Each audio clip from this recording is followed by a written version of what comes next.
Halo sahabat budaya, saya Mira. Kali ini saya sedang berada di salah satu rumah makan yang ada di kota Samarinda, tepatnya di kawasan Jalan Gatot Subroto yang bernama The Seafood Gatsu. Dan kalau dilihat dari latar belakangnya, kayak udah tahu ya kita bakal ngobrolin seputar apa. Ya betul, kita bakal ngobrolin seputar kuliner ya sahabat budaya. Pasti semuanya pada suka makan ya, siapa sih yang nggak suka sama yang namanya makan.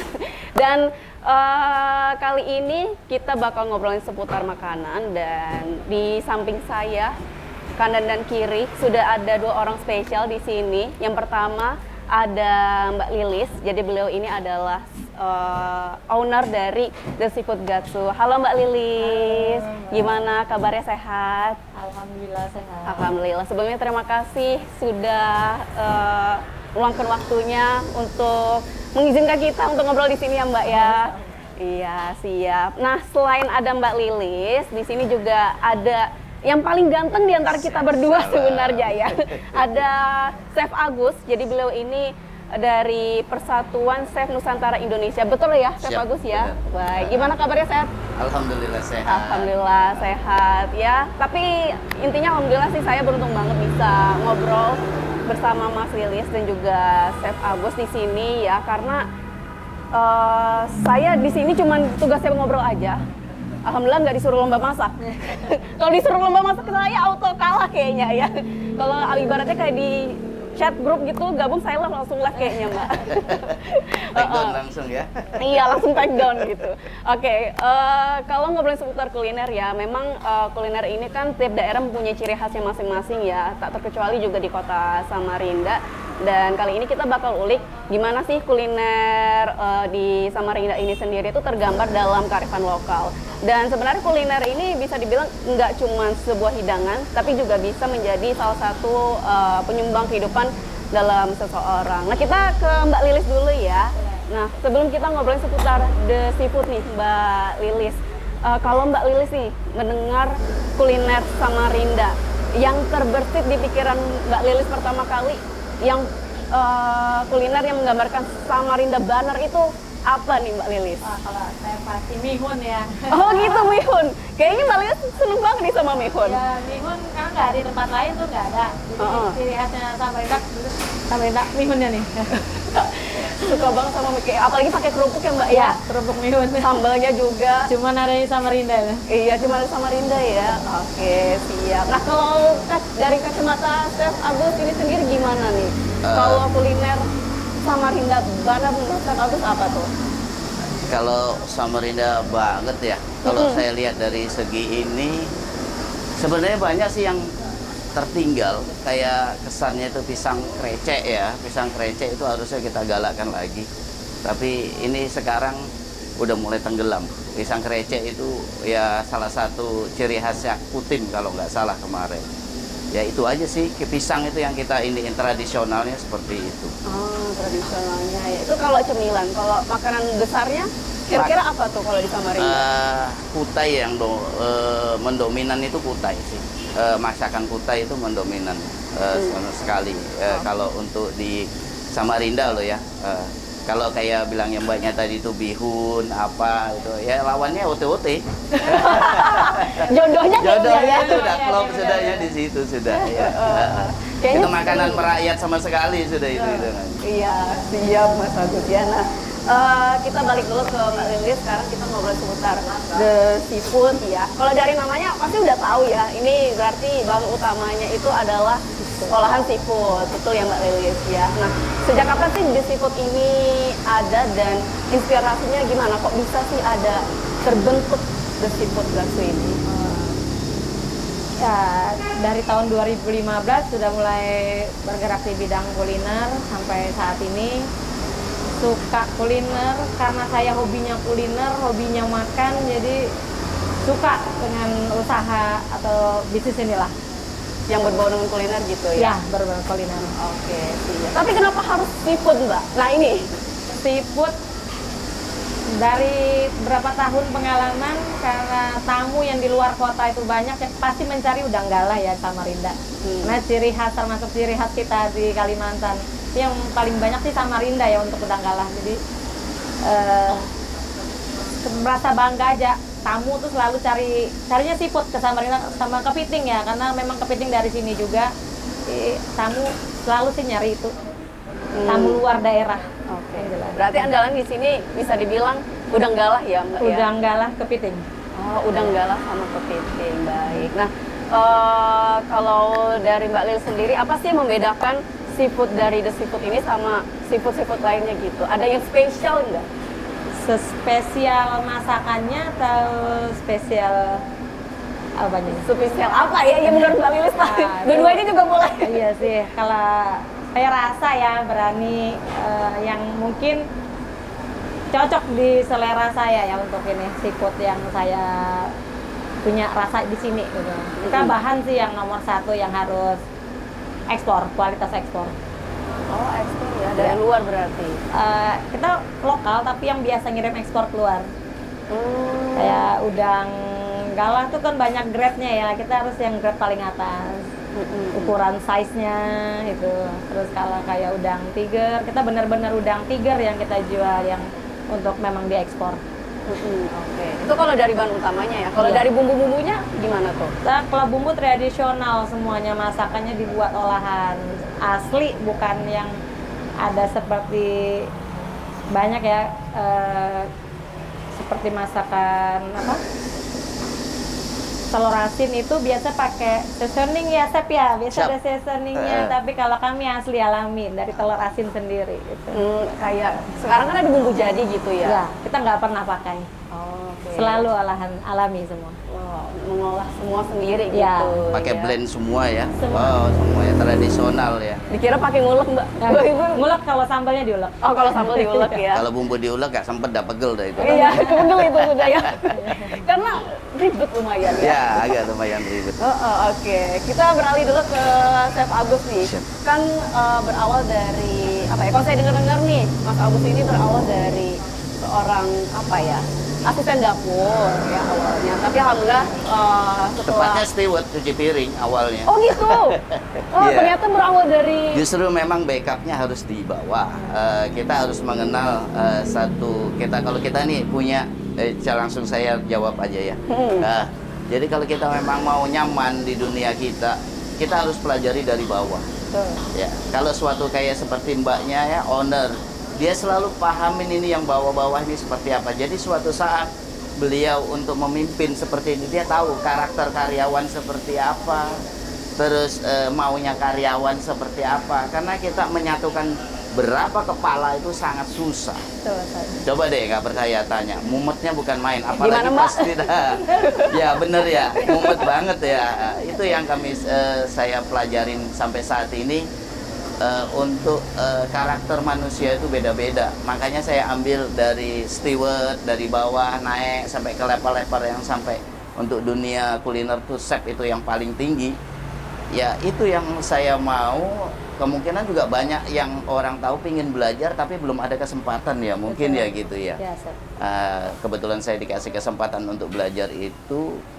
Ya saya sekarang nih ya, kita belum dari apa. Suara kompor di belakang itu macu adrenalin kita loh sebagai koki. Gatel Wah, ya ini ngejos rasanya ya. banget ini gitu kan, ngejos nih pasti nih. Terus nih tembakannya udah berapa, udah tahu kapasitasnya high class ya, apa suatu kompor itu diukur dari tingginya gitu. Jadi suatu restoran itu kalau misalkan kalau kompornya ya maaf ya, bahasanya pecel lele, atau kalau ini kan yang high ini punya ini yang high sekali ya, dia pakai blower atau pakai exhaust atau pakai ini. Jadi dia main angkat cepat masakannya, dan kualitas masakan itu akan ya terbungkus dengan aroma yang api besar. Seperti itu. Ini saking seniornya sudah dari bunyinya ini udah tahu. Oh ini bagus ini alat masaknya gitu ya. Oh ini udah kalau terjamin berarti ya. dinilai dari ininya itu belasan sudah ini. Wow. Udah belasan ini. Nilai kompornya udah belasan ini. Jelas sudah. Kalau nggak percaya tanya sama beliau. Luar biasa ya. Baik Chef. Nah kan Chef ini ibaratnya mulainya dari bawah tuh ya. Siap. Kalau saya dengar-dengar juga Chef ini pernah mengelola food court, Ya. tapi akhirnya balik lagi ke Samarinda. Ya. Nah boleh ceritain nih Chef, awal mula karir sampai akhirnya sekarang gitu. Katanya punya kedai sendiri? Ya, alhamdulillah. Kecil-kecilan, masih besaran seafood. Nah, boleh Insya Allah diceritain. akan menuju ke sana. Amin, amin, amin. Iya, gimana Iya. tuh awal perjalanan itu, Chef? Step Ya, by step-nya. asal mulanya saya bergerak dunia kuliner ini, ya salah satunya dari dukungan keluarga juga. Ya, saya dari 8 saudara, saya anak ke-7.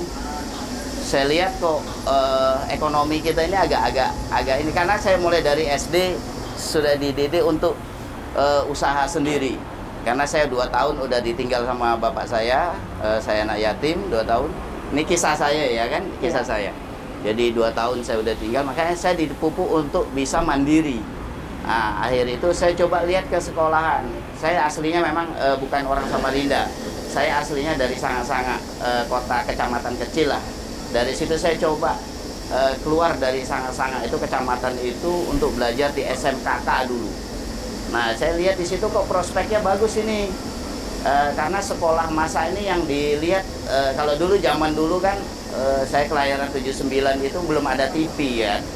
Masih TV, masih nonton bareng-bareng nih ya, ini. Cuma saya kepinginnya, kenapa kita nggak mendongkrak saya memang dari kecil suka kuliner, suka masak. Kalau dulu masak-masakan gitu kan masa kecil. Nah, dari situ saya coba masak di SMK 3, masuk, diterima, dan di situ cuma ada satu kelas tuh paling 4 orang aja. Dari kurang lebih, kalau dulu kan muridnya banyak-banyak tuh. Masih 40, kadang 39, 35, itu 4 aja cowoknya. Akhirnya dari situ kita coba ini, saya lulus, alhamdulillah saya dulu ikut LKS, lomba keterampilan siswa, terpilih, akhirnya dapat beasiswa. Kalau dulu Super Semar, beasiswanya masih zamannya Pak Soeharto itu Super Semar. Akhirnya saya melanjutkan lagi, dan terus saya sambil kerja di 96 itu saya di Hotel Senyur. Baru itu ya, itu mulainya dari daily worker, casual harian, cuci piring, sampai naik dari atas.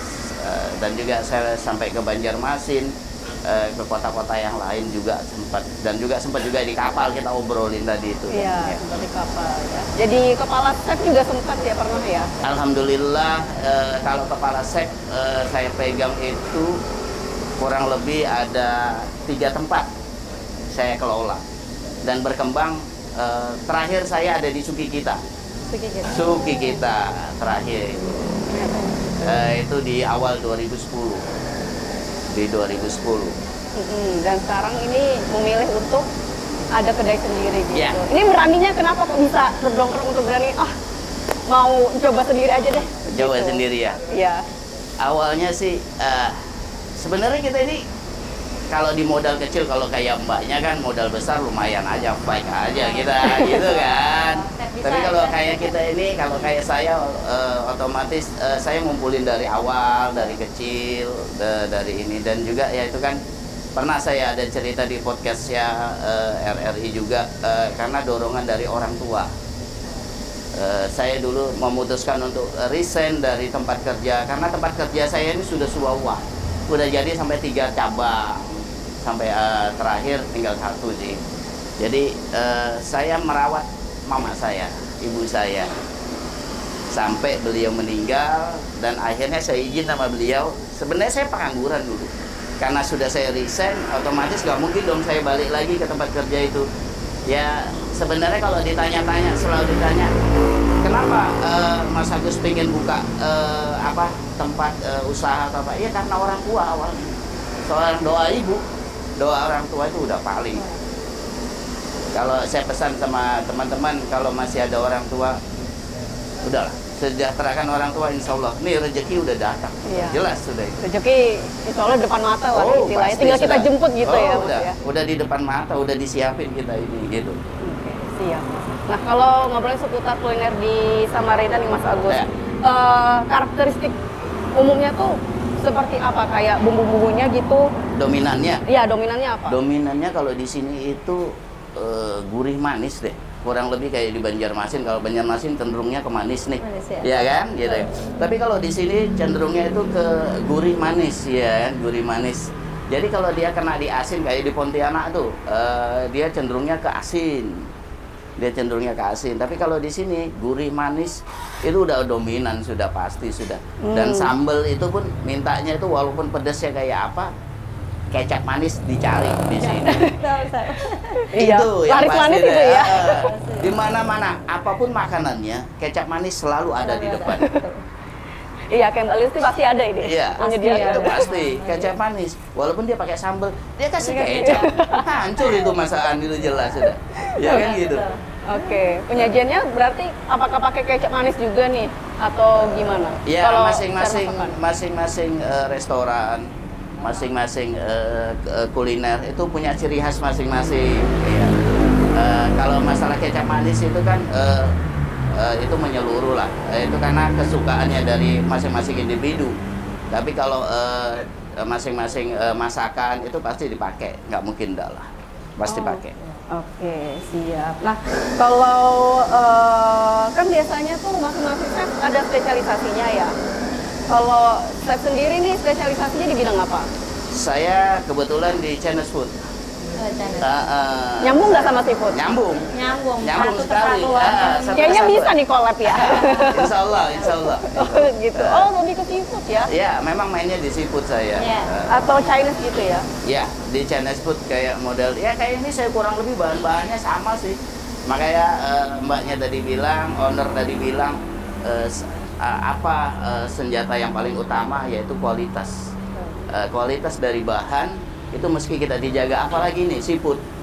Kayak udang aja kita nggak bisa main frozen, kita nggak bisa main ini, nggak bisa. Harus Dia segar gitu fresh. ya? Ya bener ya, Iya. kita harus fresh kan gitu loh ya. Karena dia lambat dikit, apalagi kena langsung matahari, dia merah mbak, merah sama sekali. Makanya kayak gini dia nih, coba lihat di belakang, dia harus pakai es, dia pakai apa, itu salah satu trik ya, Iya. salah satu trik untuk penyimpanan karena dia nggak taruh di freezer atau chiller. Langsung di Kalau es. ikan ya nggak bisa masuk di freezer, Ya, nggak bisa. nggak bisa. Nggak bisa. Karena nanti beda kelembutan daging. Kelembutannya Nah, Oh gitu. kualitasnya Ngaruh ya ternyata beda. ya? ngaruh banget. Ngaruh, bener. Beliau lebih Semuanya lah. pengalaman lah. Dua-duanya sama-sama pengalaman di sini lah ya. Tapi kalau Chef sejauh ini berarti kalau kan lebih ke Chinese ya sebenarnya. Tapi lebih rumit mempelajari Nusantara atau Chinese food gitu? Ini makanya? rencana sama teman-teman mau karena kenapa saya ada PCNI, Persatuan Chef Nusantara Indonesia. Saya ingin mengangkat yaitu masakan Nusantara seperti nasi pakai por, itu kan belum ada, ya. Terus kalau snacknya itu pisang krecek, itu apa sih pisang krecek? Yang kemarin dilombakan di ulang tahunnya Samarinda, kalau nggak salah ulang tahun dia, ulang tahun Kaltim atau ulang tahun Samarinda. Saya kebetulan jadi juri juga di situ, mengangkat apa hasil kelolanya daerah, yaitu pisang krecek. Sebenarnya pisang kepok itu loh, Mbak. Pisang kepok itu cuma kita ekspor ke Jepang, itu satu bijinya 20.000 loh. Wow. Nggak ada yang lihat kayak, apalagi kalau kayak sekarang ini kebanyakan bahan-bahan nih dari luar kan, Samarinda ini kan dari luar gitu loh. Sayang kayak bawang bombay, bawang apa itu kan dari luar, nggak ada petani dari sini. Nah makanya dari situ kita coba galahin itu. Oke, siap. Kalau bisa dari sini gitu ya, Ya. bahan-bahannya. Ya dari sini untuk di sini gitu kan, lebih murah juga harganya. Kalau dari luar udah ngelewatin berapa kali tangan, berapa kali perputaran juga kan. Oke, siap. Kita beralih ke Mbak Lilis dulu nih. Kan tadi udah ngobrolnya kalau bahan-bahan gitu ya, nggak kan fresh semua gitu. Itu dari mana ngambilnya? Apakah susah kayak Mas Agus bilang gitu atau gimana? Kalau susahnya kalau hari besar aja, selebihnya kalau hari normal gini nggak susah, Aman. aman. Aman. Biasanya ngambil di mana? Di Samarinda berarti nggak ada atau gimana? Samarinda ada, saya paling jauh Berau ya, kayak ngambil. Oh, sampai Berau? Sampai ke Berau. Wow. Balikpapan. Tapi kalau sampai undang ke mungkin Batam. Anggana ya kali ya. Yes, Anggana. Anggana kalau undang. Undang beliau yang biasa ngekspor keluar, situ saya pasti tulisin. Oh, di situ. Pasti ambil. Paling kalau di Berau itu lebih ke apa? Udang galang.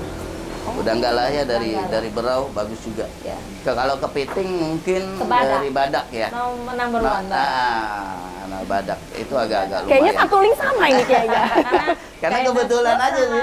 Seafood tuh sama, jadi nggak ada bedanya. nggak ada Iya. bedanya. Cuma kalau kayak seafood mungkinan ya pakai bumbu-bumbu yang ya tadi fresh. Ya, Tapi ada. kalau Chinese food kan rata-rata pakai botolan, Botolan ya, saus-sausan. benar. Ya kayak kecap-kecapan Inggris apa gitu ya. Bener. Oh. Bedanya dikit aja. Oh, bedanya di situ aja ya. Iya. Oke, siap. Nah, kalau Mbak Lili sendiri nih, apakah langsung terjun masak juga kah kalau sejauh ini atau ngelihat masak aja atau gimana tuh Enggak. kalau di sini? Ada chef kita, ada chef yang masak. Untuk itu paling tinggal ngonekin rasa ya. Maunya saya seperti apa? Oh, saya maunya gini nih rasanya, oke. Oh, Jadi, oh berarti cuman- kayaknya di sini lidah Mbak Lili semua tuh. Berarti kalau kita nyobain di sini, oh ini lidah Mbak Lili berarti. Maunya saya. Biasanya itu kan kalau kalau seorang chef itu dia disuruh datang ke kita atau diundang gitu kan untuk jadi karyawan atau apa ya makanya. Itu biasa test food. Ya, benar. Dia test food. Oh. Ini saya punya satu kebanggaan buat saya, masakan saya. Konsepnya di restoran Ibu apa nih? Dia kasih penawaran. Oh, saya punya seafood. Nah, ini dia keluarkan nih menu seafoodnya, menu andalannya. Nah, owner test food. Kalau kata orang Banjar ini jar orang sini, gitu ya. Liur kada nyaman, kada dipakai. Nah, jarnya kayak itu. Jadi nyaman dah menurut Mbak Lili nih. Nyaman benar, insya Allah. Nyaman benar. Oke, siap. Nah, kalau kan sejauh ini pasti udah dari 2015 ya kalau nggak salah. Iya. Oh, 10 tahun berarti ya? Udah 10 Nggak tahun. kerasa gitu. Pasti kan ada jatuh bangunnya gitu, suka dukanya dalam membangun usaha gitu. Ini apa nih tantangan suka dukanya apa tuh? Covid ya kemarin ya, tapi ini kan udah lewat ya. Semua merasakan itu. Alhamdulillah. Wow. Covid posisi bertahan, artinya alhamdulillah. Tapi kita juga inovasi online kita juga jalan sih di Covid itu. Yang lebih pasti pasca Covid ya, yang lebih ngeri kemarin sih, lebih tendangannya lebih. Atau ya Chef ya bener apa nggak sih? Ya, waktu Kalau COVID COVID itu itu saya masih- posisi masih kerja nih. Masih bagus. Masih kerja saya kan. Wah, itu parah, parah. Bener parah antara dua nih. Saya antara karyawan dengan owner. Saya di tengah-tengah. Karyawan menuntut untuk tetap standby.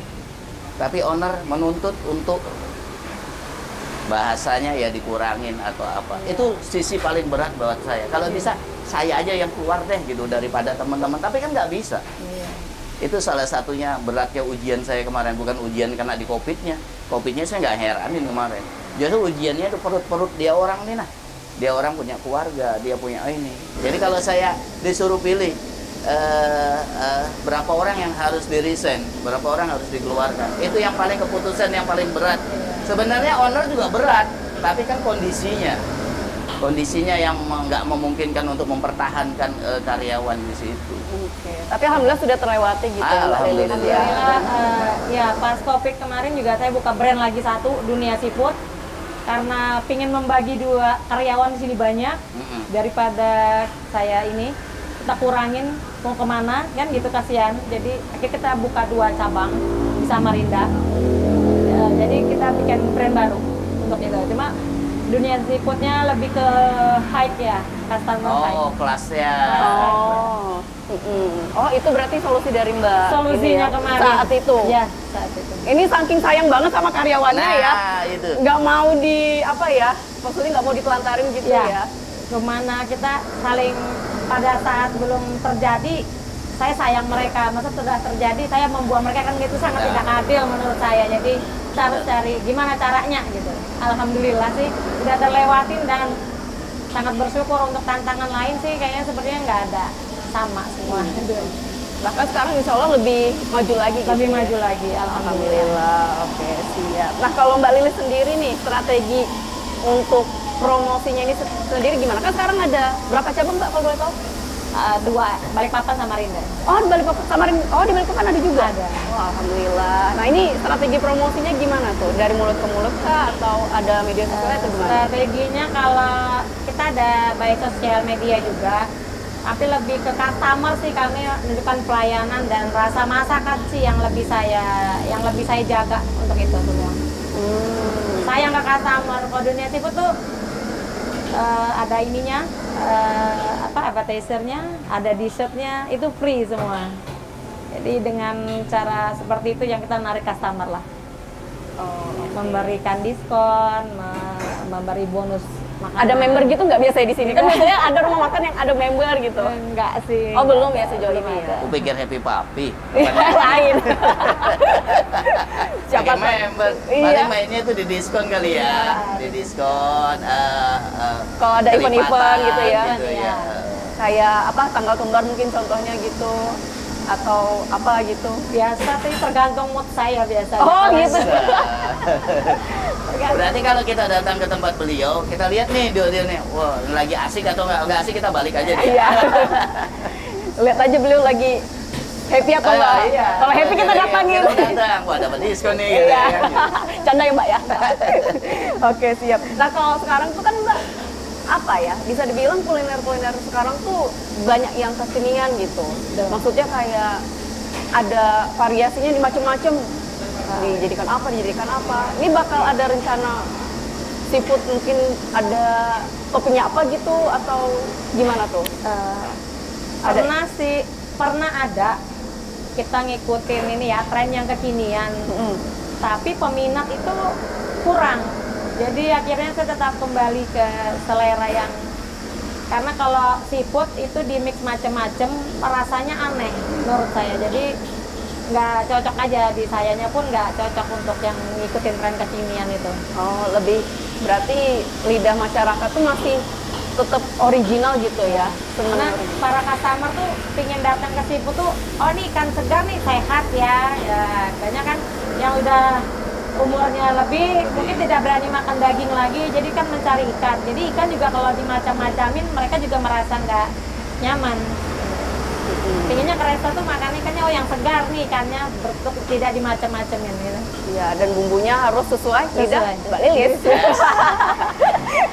Oke, kita ke Mas Agus sekarang. Nah, bisa dibilang mungkin semua orang itu apa ya, bisa masak tapi nggak semua orang tuh bisa menjadi chef yang maksudnya tuh yang lebih apa ya, bukan senior sih, lebih passionnya di situ. Passion. Gitu. Nah, kalau untuk bisa mendapatkan rasa yang nyaman banar lah istilahnya kayak gitu nih, chef. Apakah masak itu sebenarnya butuh perasaan, pakai hati gitu ya, atau sesuai dengan resep sebenarnya, atau gimana sebenarnya kalau memasak ini? Jadi intinya kolaborasi kali ya. Kolaborasi antara perasaan sama resep. Dan kita tuh kalau mau masak tuh apa nih yang hari ini, contohnya aja lah ibu rumah tangga ya kan, dia malam tuh udah mikir nih, anakku besok makan apa, karena satu rumah itu pasti beda-beda nih, kesukaannya beda-beda. Pasti dia malam udah pikir. Sebenarnya chef yang paling bagus tuh ibu-ibu, emak-emak. Saya akui itu, saya pelajari dari berapa saya jadi narasumber. Chef yang paling bagus itu emak-emak, karena dia sehari sebelumnya dia udah prepare ya. Kalau bagi emak-emak loh ya, dia ini dengan uang sekian ya kan, dengan nilai sekian dia harus mencukupi gizinya keluarganya. Oh besok nih anakku yang pertama makannya bisanya cuma ini, ayahnya cuma ini, anakku yang kedua cuma ini, dan dia sendiri nggak memikirkan itu seorang ibu. Nanti bakalan ngalamin loh ya. Jadi chef yang paling utama itu pakai perasaan. Jadi pakai perasaan. Saya pun sampai sekarang kalau perasaan saya lagi nggak ini, saya nggak masak. Feeling paling bagus ngaruh itu ya berarti ya? perasaan, Ngaruh di mood ya? pengaruh. Ngaruh di mood. Moodnya itu udah. Tapi kalau mood kita lagi uring-uringan, jangan deh coba-coba kita nyemplung, hancur itu masakan. Biar seprofesional apapun saya pegang ini. Bener, kalau misalkan kita udah nyaman, hati kita ini udah masak dengan berbagai sedikit bumbu enak, pasti sudah. Ngaruh ya ternyata ya. Ngaruh sekali. Tutup mata pun kayaknya ngaruh gitu. Nah, Asalkan ya suasana feeling, happy udah gitu. main. Tapi kalau seorang koki nih kayak belakang nih, dia berantem dari istrinya. Udah jangan dulu deh suruh masak, moodnya pasti turun nih. Mbak, hati-hati nih Mbak, harus tahu mood chefnya nih Mbak Harus yang di bisa sini. paham nih. Banyak. Oh iya. Chefnya banyak aman berarti ya. Iya. Oke, siap. Nah kalau dari kacamata chef sendiri nih, kalau untuk memasak seafood itu apa yang harus diperhatikan selain tadi udah disebutin ya, makanannya harus fresh gitu. Ya. Olah bahan Ini dari bahan baku yang jelas. Karena seafood ini apalagi jual yang kayak begini, itu seminggu nggak bisa. Bahkan 3 hari aja nggak nyampe. Kalau dia main frozen loh ya. Kalau dia main frozen mau berapa bulan-bulan juga boleh. Karena ibu lagi berani fight untuk menampilkan bahwa makanan saya ini makanan sehat. Dia nggak ada frozen. Dia nggak ada frozen itu maksudnya pembekuan. Dia kalau ini udah fresh ya, fresh udah jadi. Makanya di situ diawetkan pakai SS begitu. Jadi bahan baku itu sangat penting itu, terutama kayak kepiting. Kepiting kalau sudah mati pasti bau. Beda rasa. Pasti buang. Oh. Ya. Dia nanti dagingnya di dalam akan mencair. Itu kepiting. Salah satu ilmunya kalau udah mati jangan dimasak, bisa ada racun di dalamnya. Bisa ada gatal-gatal, alergi atau apa. Itu kalau kepiting udah mati dimasak. Itu aja triknya. Harus fresh Baru gitu satu, ya. Iya. Bahan ya, Chef, ya, Pak. Bahan yang penting. Utama bahan. Apalagi kita nggak tahu ya, maksudnya di seafood-seafoodnya itu ada racun apa yang seperti saya Ya, bilang. ya. Itu yang dikhawatirkan ya. Malah Ya. kita mau makan sehat tapi malah jadi Malah sakit. jadi ini Jangan sampai ya. ada satu misalkan restoran dia bilang sayang nih kita buang nih, mendingan sebelum mati dia bacok dulu atau apa masukkan ke frozen. Itu enggak, pasti ngaruh rasanya. Beda-beda. Beda pasti. Beda ya? Beda. Makanya tertentu aja yang jualan kepiting itu tertentu aja orang-orang. Jadi kalau kepitingnya di sini pun udah harganya beda dengan yang Lumayan. dijual di pinggir itu. Berbeda. Padahal sama bentuk kepiting tapi kita beda. Kalau di pinggir kan harga ada 40, 50, 70 Chef ya. Ya. 100 paling mahal. Di sini udah hampir 200 harganya 1 kilo. Wow. Itu dari suppliernya loh. Dari supplier. Ya. Berarti Tarakan punya ya? Dari Badak. Oh Badak masih Ya, tetap Badak. Tetap Badak. Oke. Cuma grade-nya aja mungkin grade A Grade-nya kali ya ya. ekspor. Itu yang membedakan apa? Maksudnya dari freshnya kah atau gimana? Semua Biasanya? sama-sama hidup tapi isi. Ada lagi khusus bayar orang untuk yang ini sortir untuk yang kelas resto yang mana? Oh, ada tersendiri Iya, ya berarti beda. ya. Dia hilang kaki atau hilang capit aja udah grade-nya udah C.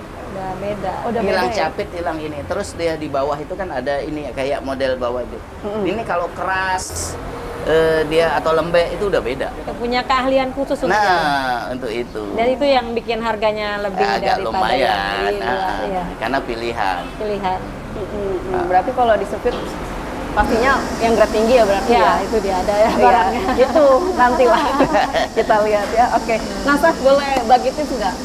Kan paham banget ya sama Mas masak. Kalau misalnya di kehidupan sehari-hari, kadang kan ada orang yang masak itu keasinan lah, atau mungkin kepedesan lah, atau kurang apa lah. Itu Kalau cara saya- ngebalance itu gimana kira-kira? Kalau sudah terlanjur gitu ya. Ya itu gimana, Saf? Pengalaman pribadi nih Iya. kayaknya ini. Jadi gini, kalau misalkan dia penetralisir itu jangan garam. Kalau bisa di gula. Oh, gula. Di gula. Jadi gula main di air. Kalau misalkan keasinan ini, kita jangan coba tambahin dulu air dikit, ya kan? Kita aduk, kita step lagi, baru karena gula sama garam itu jatuhnya gurih, ya. Jadi jangan ditambahin macam-macam lagi, tambahin air sama gula udah dikit aja jadi. Itu aja. Kayak sambal itu, sambal jangan ditambahin garam lagi atau tambahin gula ya. Insya Allah aja itu jadi netral lagi dia gula itu. Tapi kalau bukan gula esen loh ya, gula yang benar-benar gula ini. Gula pasir. Iya. Tapi kalau sambal mungkin kalau tradisionalnya mungkin di gula aren kali ya. Ya, Gula aren itu lebih bagus. Oke, siap. Jadi servis makanan itu nggak kayak di bengkel aja di servis, tapi kuliner juga ada servisnya juga. Iya, biar seenggaknya walaupun apa ya, jangan sampai nggak kemakan gitu ya. Nah, Kan sudah dimasak mubazir, nih. mubazir.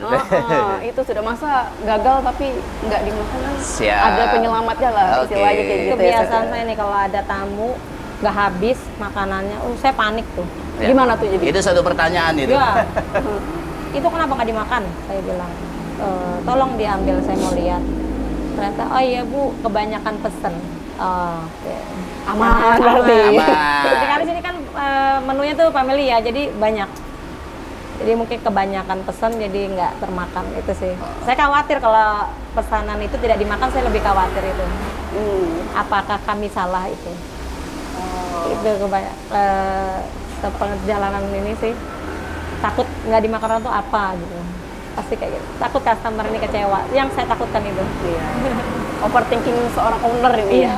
Saya takut kecewa tamu. Oke, siap. Nah, oke deh, karena sudah di penghujung ini, boleh dari Mbak Lilis dulu deh, ini harapannya untuk di seafood ke depan, dan apakah nanti bakal ada menu terbaru mungkin dari seafood gitu? Silakan.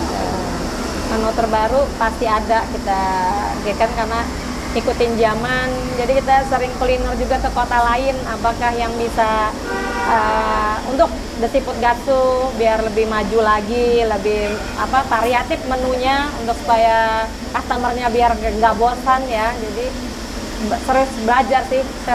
Sementara ini untuk tahun 2025 belum mengeluarkan menu nih kita. Soon ya kali. Oh, soon menu ya. baru Coming ya. soon. Coming soon ya. Oke, kita tunggu berarti menu barunya. Iya. Ya, oke. Nah, kalau Mas Agus nih harapannya, apalagi kan Mas juga punya kedai sendiri ya gitu ya. Ini harapannya seperti apa? Gitu. Harapannya ekonominya lagi baik-baik saja. Amin. Gitu aja.